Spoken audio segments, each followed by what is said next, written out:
Presently reading Panchali song of the translation is rough translation is Song of the Road.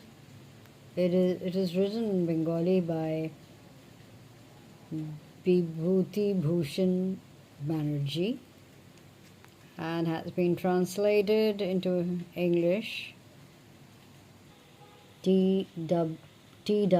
Clark and Tarapada Mukherjee, and published by London, George Allen and Unwin Limited. And so these are the contents. There are two parts. Part 1, The Old Aunt, and Part 2, Children Make Their Own Toys. First published in 1968. It is a copyright Sahitya Akademi, English translation, copyright UNESCO 1968, UNESCO collection of representative works of Indian series, and it's written, this book has been accepted in the Indian series of the translations collection of the United Nations Educational, Scientific and Cultural Organization, that is UNESCO, printed in Great Britain. That's the back cover. You can see a lot of fields. And there's this little girl, Durga. Front cover, her little brother, Opu. So it is the debut of the author, this particular novel. Author is Bibhuti Bhushan Banerjee, and it became a classic of Indian literature. A movie was made, which is the directorial debut of Satyajit Ray, later became an international phenomenon. Now, this story was written in 1928, and it was very different of its time. Nobody was ready to publish it, and there was this magazine, Bachitra, that agreed to publish it subject to acceptance by the readers. So, and with certain conditions that if it wasn't well received, they would just discontinue, because they brought it in their paper, in their magazine as a serial. Hey, it was really well received. So in 1929, it was published as the Song of the Road, that is Panchali. Now, it is a story of a village, Nishantipur, in the interiors of Bengal.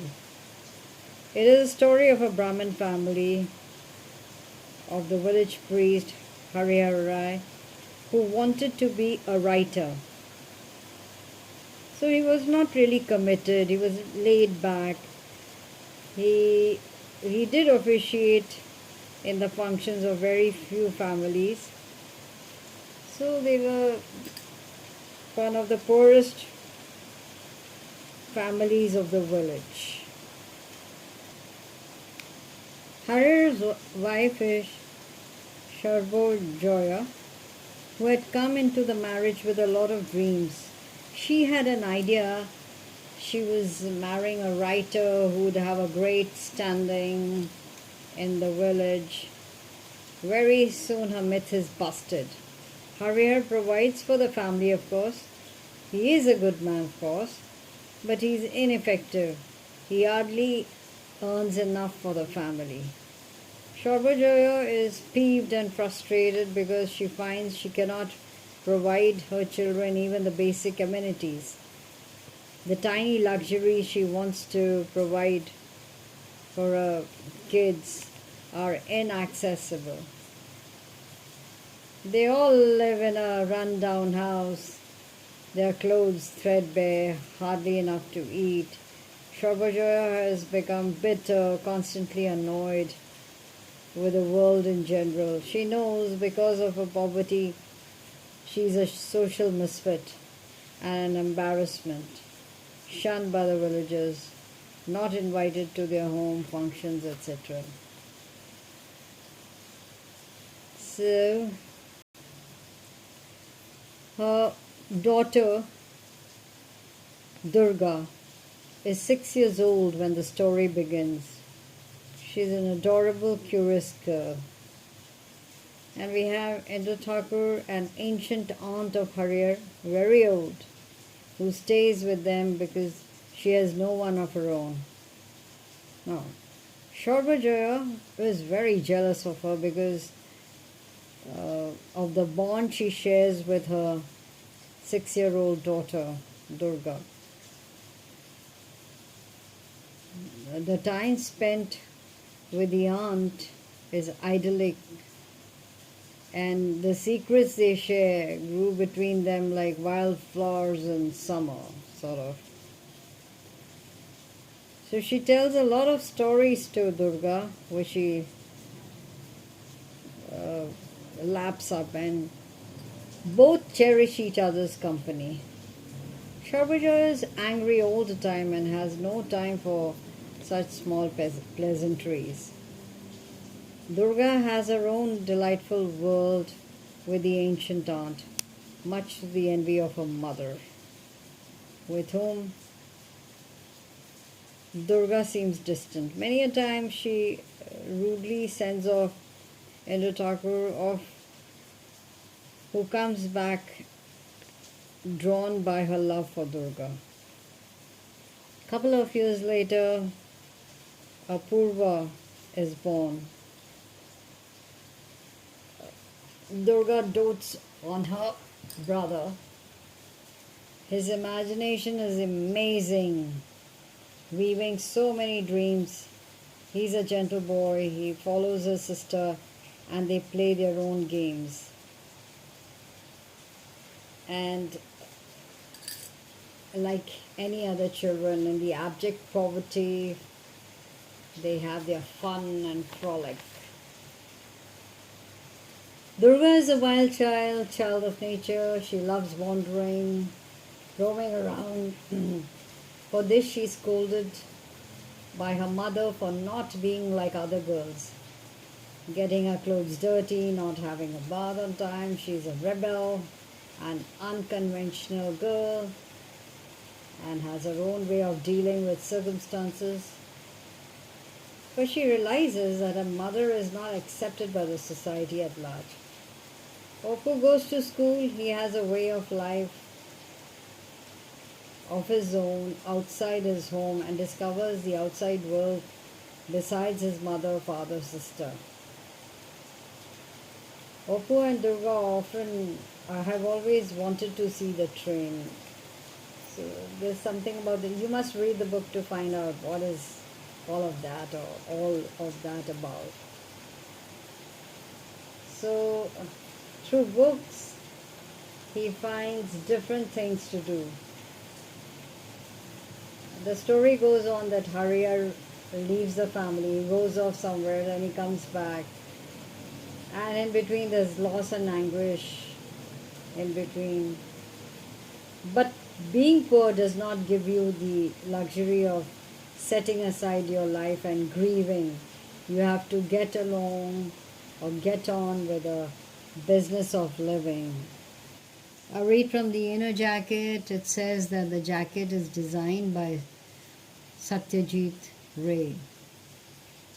So here, Pather Panchali is a vivid, moving and authentic portrayal of the life of a Brahmin household seen through the eyes of two young children of the family, Oppu and his sister Durga. And really, I mean, he writes of Oppu and Durga and their friends at home or out at play with a natural realism unmarred by adult considerations. We can hear and see them. We go with them every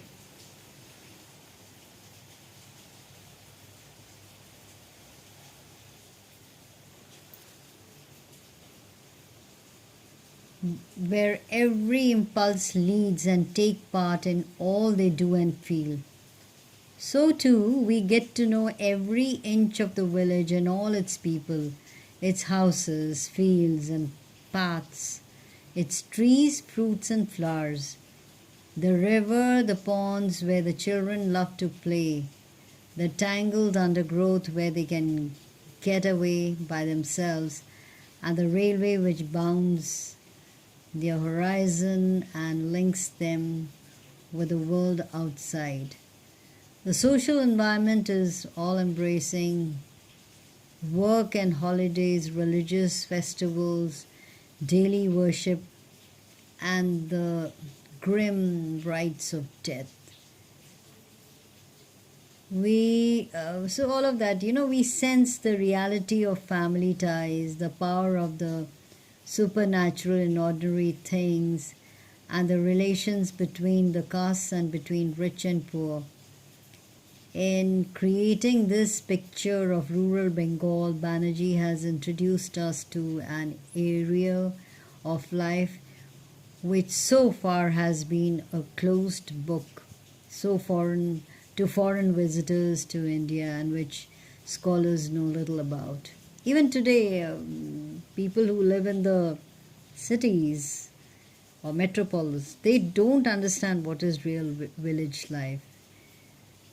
So, I mean, it's even relevant today. If you see, the descriptions are really good. The way he writes his language is good, and even the translation is good enough. Like, you'll enjoy it. It is an engrossing book. You'll enjoy reading it.